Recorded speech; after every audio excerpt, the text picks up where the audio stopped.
Alright. What's poppin', guys? Back now, Bringing Field. Today I'm doing The Woman in the Motel. Story on the news. It smells like about to describe. Let's get right into it. It was one night. I was drinking out with my two friends when we left the bar after drinking and chattering for a long time. The last of us had left already. Well, I guess we have to stay a night somewhere, one of my friends told me, and we had no choice but to stop at the motel and sleep together. We lay side by side in bed, and it was about 2 hours after that everyone became quiet. It's a long The one day. who was sleeping in the middle suddenly woke me up with a frightened face. "Hey, let's get out of here right now," she said. "What? You just lie down," I grumbled. But she said this again and again in haste. "Please, let's go. I'll tell you the reason later. If you want to stay here, then I'll leave alone." I felt something uneasy about her reaction, so I woke up and shook another friend's shoulder lying next to me. But he didn't wake up no matter how many times I woke him up. Since we were all drunk and couldn't communicate properly with each other, I finally decided to go back with her first, leaving him in the motel. While I was just killing my time at a convenience store nearby until the time of the first bus, my cell phone suddenly rang. It was a phone call from him who was at the motel.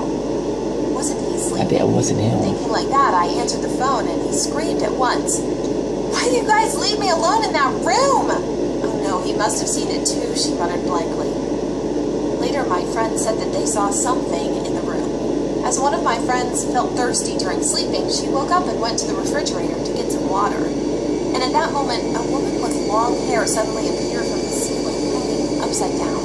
Her face was covered with blood. What the fuck? She heard a voice from her that seemed to appeal to something, but she couldn't understand what it meant.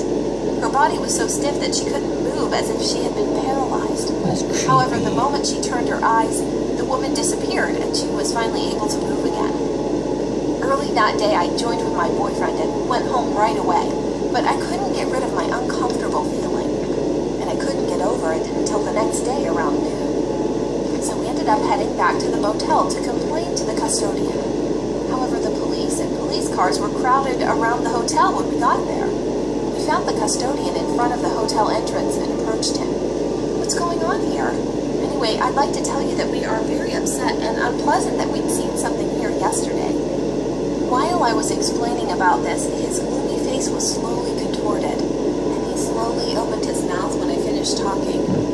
"There was a woman who was killed last night in another room after being hit on the head by a baseball bat. The room where she died was the one right above where we were asleep yesterday. And my friend saw a woman's ghost in the ceiling almost at the same time as the woman was killed."